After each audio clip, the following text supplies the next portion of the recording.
Hi everyone!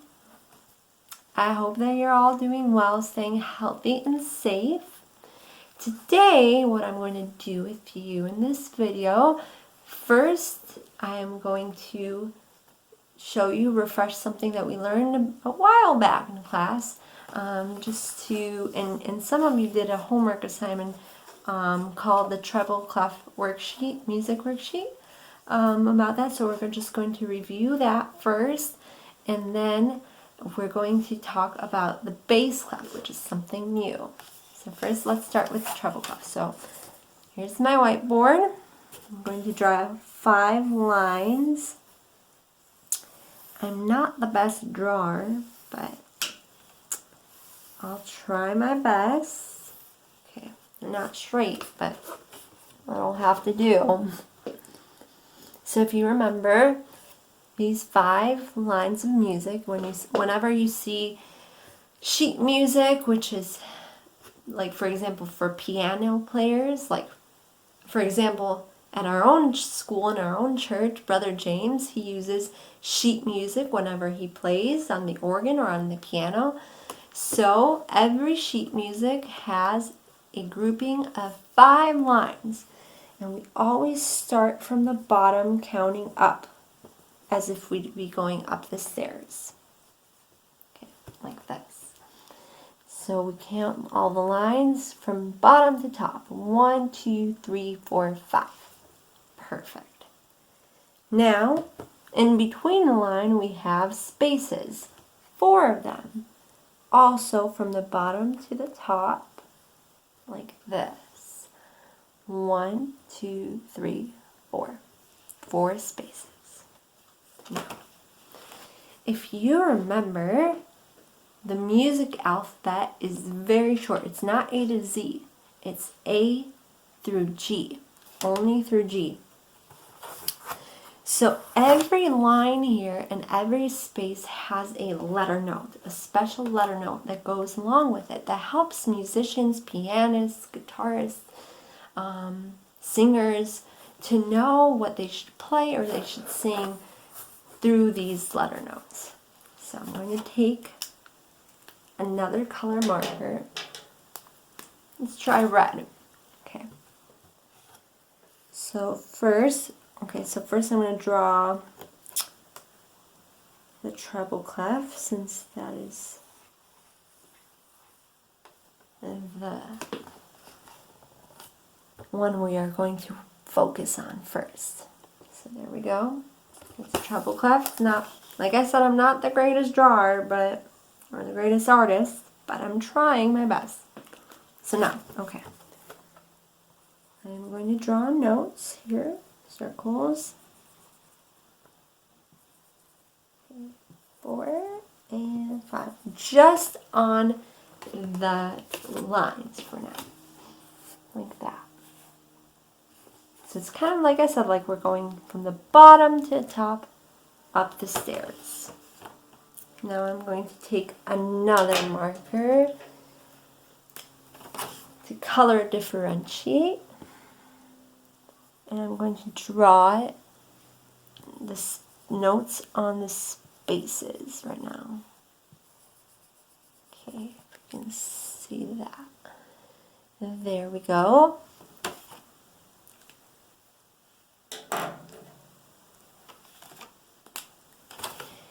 Each of the lines and spaces has a letter note.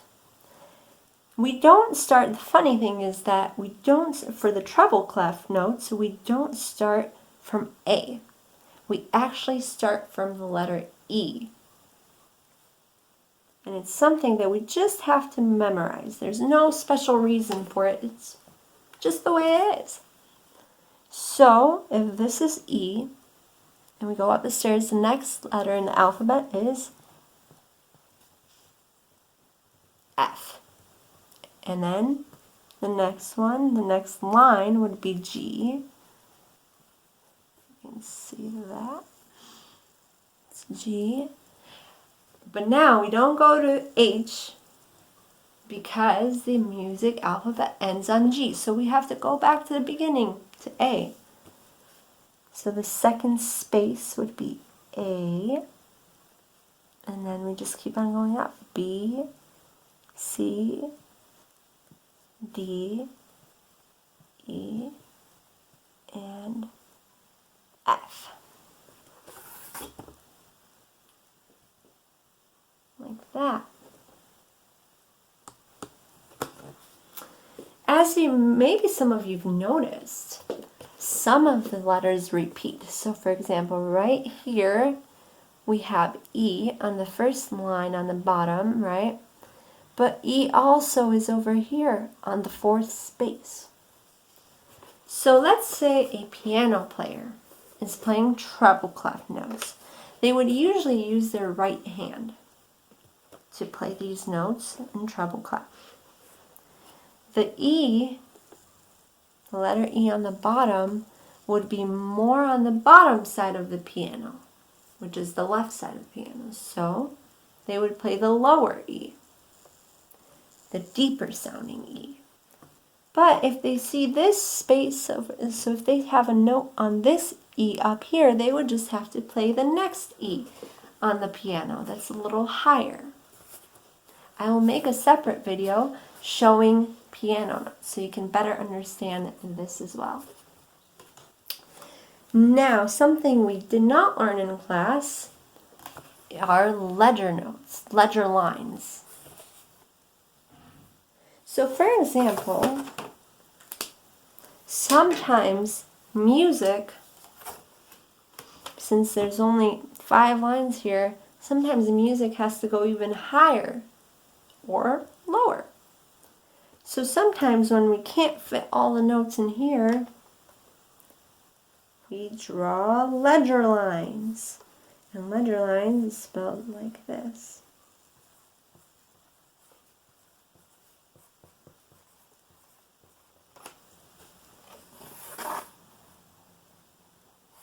The ledger lines can also go up, like over here. So basically, all we have to do is if, for example, we have a note on this line here, we have to go down the stairs and count the alphabet backwards. So E, right, that's the line, is E. If we were to go one down, just a space down, that would be D. And the line below that would be C.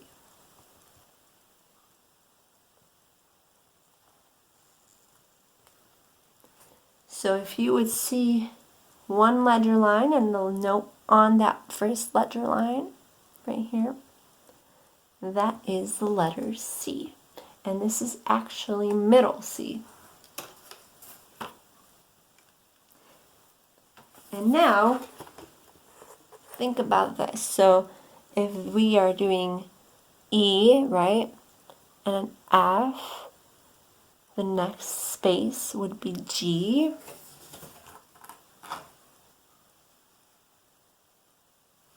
G. And the next line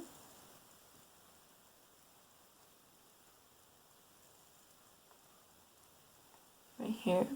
The next note would be A, since the alphabet ends on G and goes to A. So to make things a little easier, I'll take another marker in a sec. To make things easier, so if you see here, okay, what we're doing is just counting up C, D, E, F, G, A, B, C, D, E, F, G, A. We're just doing the alphabet, the music alphabet.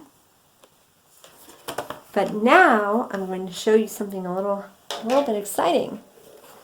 So there's a kind of like a cheat sheet way to remember all of these lines, because musicians eventually, if they want to play fast, like a pianist for example, if they want to play fast, they have to look at this third space and have to right away say, oh, I know that's C. They don't count up. Oh, well, let's see. E, F, G, A, B, C. Oh, there we go. See, they do that when they first start learning piano, but once they keep on learning and growing and practicing, they start to memorize by just seeing the note, and that's called sight reading. So just like you learn how you learn how to read when you were very little, that's how you started by learning the alphabet. Then you started learning what sounds each letter in the alphabet makes, and then you saw your first words and started putting all the sounds and all the letters together, and now you know how to read. Same thing with music. If you have to keep on practicing, and then you start by taking little baby steps, and then eventually you will know how to sight read music. But there is a cheat sheet way to learn a little bit faster, so I'm going to erase this and I'll show you how to do that. Some of you might remember from the worksheet that we just did a few weeks ago. Okay,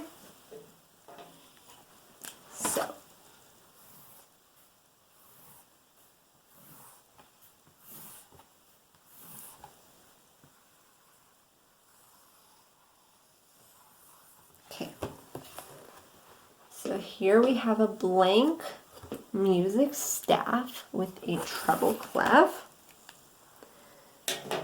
So I'm going to start with the lines. There is an easy way to remember which letters go where on the musical staff. So here, okay, if you can see that right there, we have our lines. I will put in the letters because I remember them, because I've been practicing a lot through the years.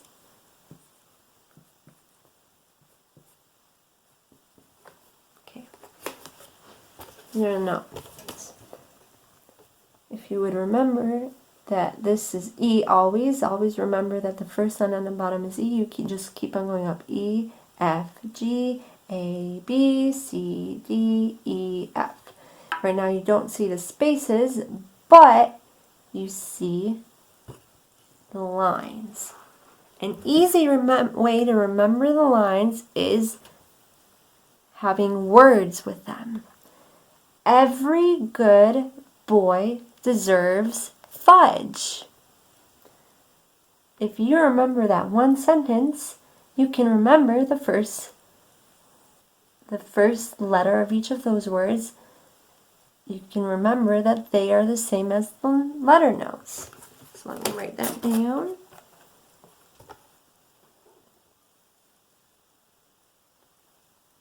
So that's a quick way to remember the lines.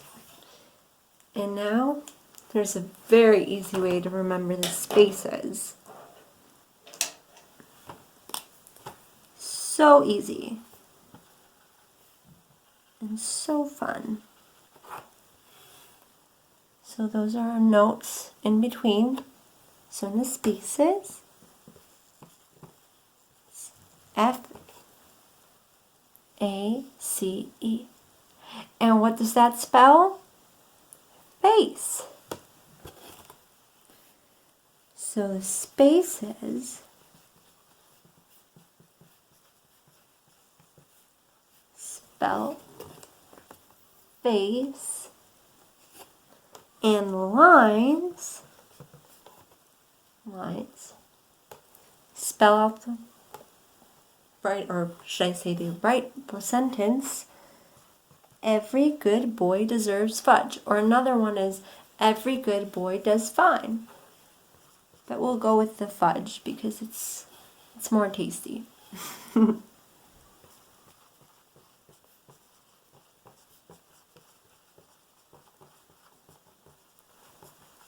There we go. So I underlined the letters so you can see that. So that, my friends, is the Treble Clef musical staff. So I hope that this was helpful, and it helped you to understand a little better. So this is the quickest way you can remember which lines have which notes and which spaces have which letter notes. Stay tuned for the next video where I will show you bass clef, which is different, but also I have a quick way that you can memorize and learn it easier. So I'll have that video for you very soon. Until then, bye, stay healthy and safe, and I hope to see you soon enough.